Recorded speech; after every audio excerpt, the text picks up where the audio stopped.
दूसरी तरफ हिंदुस्तान में सिनेमा एक ऐसा है जो लोगों की रगों में दौड़ता है।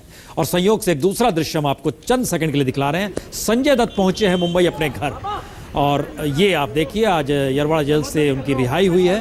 और रिहाई के बाद आज़ादी को लेकर उन्होंने कहा कि वाकई जो परिवार था, जो लोग थे, जो प्रेम था, उसके बाद रिहा हुए हैं। परिवार के तमाम सदस्य घर पे मौजूद, दोस्त मित्र सब पहुंचे। जाहिर है 23 बरस पुराना किस्सा नहीं बल्कि इस देश की एक ऐसी त्रासदी और हकीकत जो आतंकवाद 1993 के ब्लास्ट के बाद से जुड़ा, एक ऐसे दौर को संजय दत्त ने देखा है जिस दौर में उन्होंने अपने पिता को हर चौखट पर उनकी मदद के लिए जाते हुए भी देखा। और एक वक्त बाला साहब ठाकरे की मदद से वो जेल से बाहर भी निकले थे। उस वक्त 14 महीने वो जेल में गुजार चुके थे, उसके बाद बाहर आए, लेकिन फिर दोबारा सुनवाई, फिर सजा। और इन सब परिस्थितियों में आज उनकी बहन याद कर रही थी, प्रिया दत्त, कि आज अगर उनके पिताजी होते तो शायद ये सबसे भावुक क्षण उनके लिए होता, क्योंकि उन्होंने अपने बेटे को जिस दौर में देखा, जिन परिस्थितियों में देखा, और ख़ास तौर से मुंबई में सीरियल ब्लास्ट के दौर में किस तरीके से खुद दो हाथ उस दौर के माहौल से उस वक्त सुनील दत्त किया करते थे। और संजय दत्त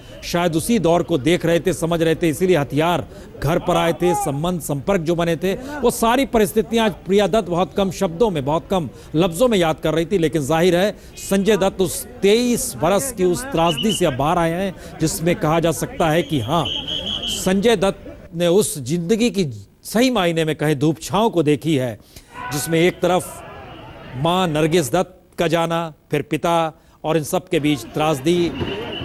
इस ये यरवाड़ा जेल के बाहर निकलकर सैल्यूट मारते हुए, यरवाड़ा जेल कई मायनों में बड़ा महत्वपूर्ण है, ये ऐतिहासिक तौर पर हम कह सकते हैं।